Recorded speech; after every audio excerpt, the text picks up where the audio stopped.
सुंदरवन जंगल में एक दिन चंपा कौवी हरी तोती से बात कर रही थी। तभी उन्हें सब्जी वाली की आवाज सुनाई देती है। सब्जी ले लो, सब्जी, हरी भरी ताजी सब्जी। ओ सब्जी वाली, जरा इधर तो आना। अभी आती हूँ मैम साहब। हाँ मैम साहब, बोलो क्या दूँ? मेरे पास आलू, बैंगन, भिंडी, सब प्रकार की सब्जियाँ हैं। अच्छा, तो तू मुझे ताजे ताजे बैगन दिखा।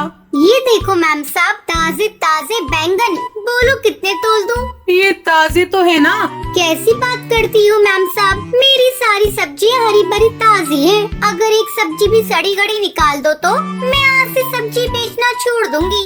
तो बोलती बहुत है सब्जी वाली, तेरे पास लाल टमाटर है तो मुझे भी दिखा, मुझे भी टमाटर लेने हैं। ये लो चाची, लाल लाल टमाटर, चाहो तो एक खा कर देख लो। ताजा ना निकला तो मेरा नाम टुनटुनी नहीं। चंपा कौवी और हरी तोती अपनी अपनी पसंद की सब्जी खरीदती हैं। सब्जी वाली पैसे लेकर वहाँ से जाने लगती है।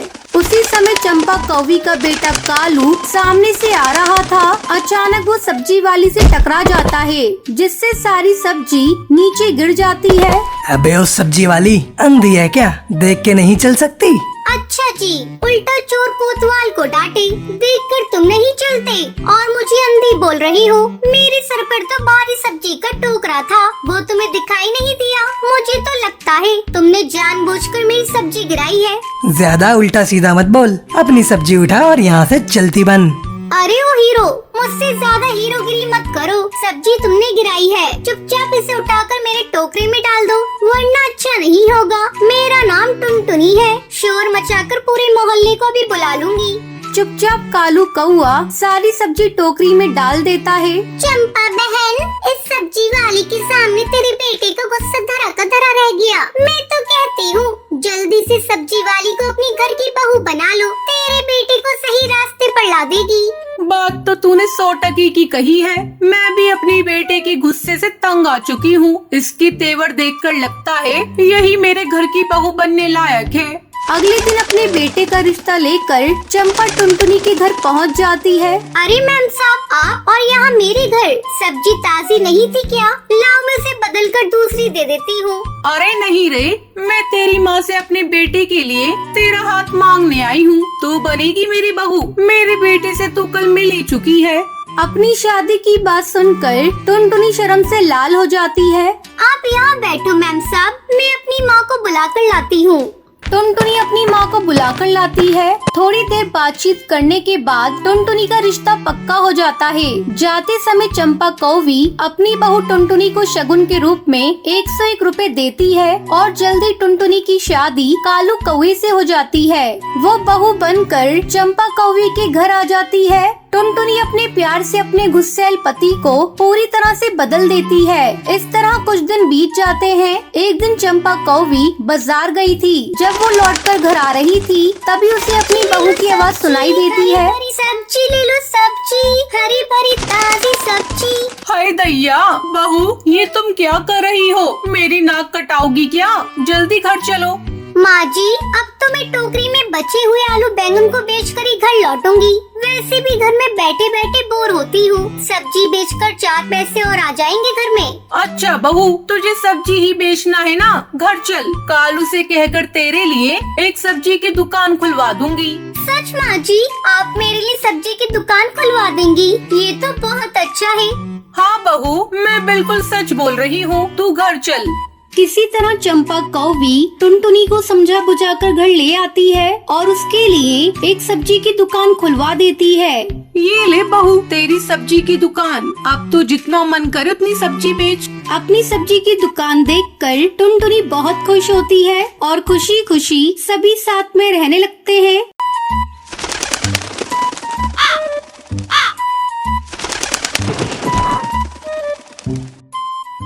टूनी चिड़िया और टुन्नू चिड़ा के घर कई सालों बाद एक चिड़िया का जन्म होता है। दोनों से बहुत ही प्यार करते थे। उन्होंने बड़े प्यार से अपनी बेटी का नाम टुनटुनी रखा। एक दिन टूनी चिड़िया अपनी बेटी टुनटुनी चिड़िया से कहती है, बेटा ये ले टॉफियाँ, मैं आज तेरे लिए बहुत सारी टॉफी लाई हूँ। लाओ माँ, मुझे टॉफी बहुत अच्छी लगती है। टुनटुनी चिड़िया सारी टॉफी एक साथ खा जाती है। अरे ये क्या भुक्कड़, तूने एक ही बार में सारी टॉफी खा ली, थोड़ा रुक रुक कर खाती। चल अब जल्दी से अपने दांतों को साफ कर ले, नहीं तो तेरे दांत खराब हो जाएंगे। नहीं माँ, मुझे बहुत ठंड लग रही है, मैं अपने दांतों को नहीं साफ करूँगी। नहीं बेटा, टॉफी खाने के बाद ऐसा नहीं करते। जाओ जल्दी से दांत साफ करके आओ। तभी टूनी की सास बबली कबूतरी वहाँ पर आती है। क्या टूनी चिड़िया, छोड़ो ना, बच्ची तो है, क्यों उसको परेशान कर रही हो? माँ जी, आप देख रही हैं ना, दिन पर दिन इसकी आदतें बिगड़ती जा रही हैं। दादी देखो ना, माँ मुझे कितना डांट रही है। टूनी चिड़िया तू जा, अपना काम कर, मैं इसे देख रही हूँ। नहीं माँ, इसे तो अभी अपने दांत साफ करने होंगे। आप तो इसे अपने लाड प्यार में बिगाड़ देंगी। ये तू क्या कह रही है बहू? मैं जरा सी इसकी साइड ले लेती हूँ तो क्या मैं इसे बिगाड़ रही हूँ? माँ जी, आपसे कुछ कहना बेकार है। टूनी चिड़िया टुनटुनी चिड़िया के जबरदस्ती दांत साफ करवा देती है। तभी गुस्से में टुनटुनी चिड़िया तेल से भरा डब्बा उठाकर फेंक देती है। अरे कमबख्त, तूने ये क्या किया? पूरा तेल बर्बाद कर दिया। तू दिन पर दिन सिर पर चढ़ती जा रही है। आने दे तेरे पापा को, उनसे ही तेरी शिकायत करूँगी। धीरे धीरे समय बीतने लगता है। टुनटुनी चिड़िया बड़ी हो चुकी थी। तभी थोड़ी देर बाद दरवाजे की बेल बजती है। माँ, जरा देखना दरवाजे पर कौन है। मैंने ऑनलाइन कपड़े मंगाए थे, 10,000 के हैं, उन्हें लेकर रख लो और पैसे दे देना। मैं अभी बाथरूम में नहा रही हूँ, मुझे आने में देर होगी। टुनटुनी चिड़िया, तूने कभी ये बताया नहीं कि तूने इतने महंगे कपड़े मंगाए हैं। दिनों दिन तेरे शौक बढ़ते जा रहे हैं। तेरे महंगे महंगे शौक पूरे करते करते हम तो कंगाल हो जाएंगे। माँ, मेरी सहेलियाँ तो उससे महंगे महंगे ड्रेस पहनती हैं। उनके माँ बाप तो उनसे कुछ नहीं कहते, और एक तुम हो, जरा सा महंगा कपड़ा मंगा लिया तो रोना पीटना शुरू कर दिया। टुनटुनी चिड़िया, अपने पापा की सैलरी भी तो देख, उसी पैसों से मुझे घर भी चलाना है। तभी टुनटुनी चिड़िया नहाकर बाहर आती है। माँ, मैं कुछ नहीं जानती। ठीक है, मैं जा रही हूँ कपड़े लेने, मुझे 10,000 रुपए दो। कहाँ से दूँ? तेरे पापा ने मुझे लाकर दिए हैं क्या? तो ठीक है माँ, मैं अपना हार दे रही हूँ और उसी से अपने कपड़े ले लूंगी। तू ऐसा क्यों कर रही है? चलो हटो मेरे रास्ते से, मुझे जाने दो। टुनटुनी हार बेचकर कपड़े ले लेती है। शाम को जब टुन्नू चिड़ा घर आता है।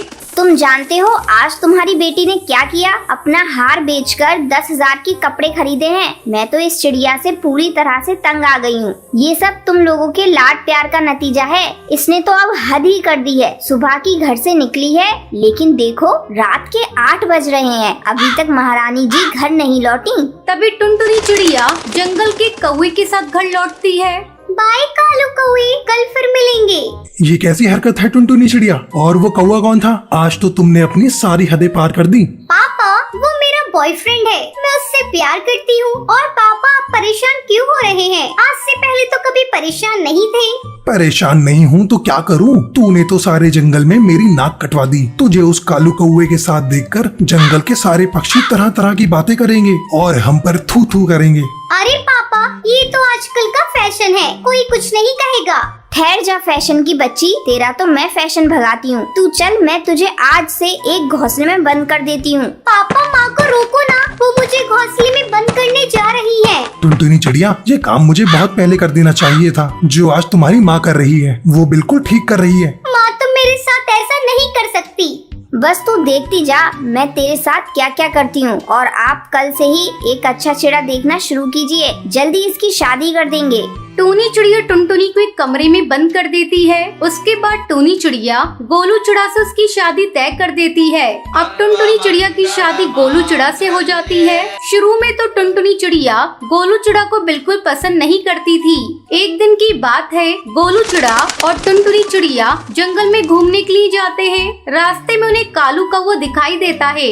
अच्छा, मेरे को धोखा देकर टुनटुनी अब इस चिड़े के साथ घूम रही है। इस टुनटुनी को मैं नहीं छोड़ूंगा। कालू कौवा जैसे ही टुनटुनी पर हमला करने वाला होता है, तभी गोलू चिड़ा टुनटुनी चिड़िया को बचा लेता है। ये सब देखकर टुनटुनी चिड़िया गोलू चिड़ा से माफी मांगती है और अपना घमंड करना भी छोड़ देती है। फिर दोनों पति पत्नी खुशी खुशी रहने लगते हैं। सलमा चिड़िया की सुंदरवन जंगल में चाय की एक छोटी सी दुकान थी। पूरा दिन मेहनत करके बड़ी मुश्किल से सलमा अपने परिवार के लिए पैसे कमा पाती थी। सलमा जिस छोटी सी दुकान को चला रही थी वो भी उसने 1200 रुपए किराए पर ले रखी थी। महीने भर में जो भी सलमा कमाती उसमें से 1200 रुपए उसे दुकान के किराए के लिए निकालने ही पड़ते थे। ऊपर से एक छोटा सा घोंसला जिसका किराया 1500 रुपए भी उसे महीने की कमाई में से निकालना पड़ता था। सलमा के परिवार में उसका बेटा अब्दुल और बेटी रेशमा थी। रह सहकर कमाई गुजारी के लिए बहुत मुश्किल थी। एक दिन सलमा दुकान पर जाने लगी। उसकी बेटी रेशमा बोली, अम्मी कल ईद है, मेरे लिए क्या लाओगी? मुझे नया सलवार कमीज लेना है, बिल्कुल रजिया जैसा। कल रजिया के अब्बा लाए हैं गुलाबी और नीले रंग का, बहुत सुंदर सलवार कमीज है। मेरे लिए भी लाओगी ना अम्मी? बोलो ना।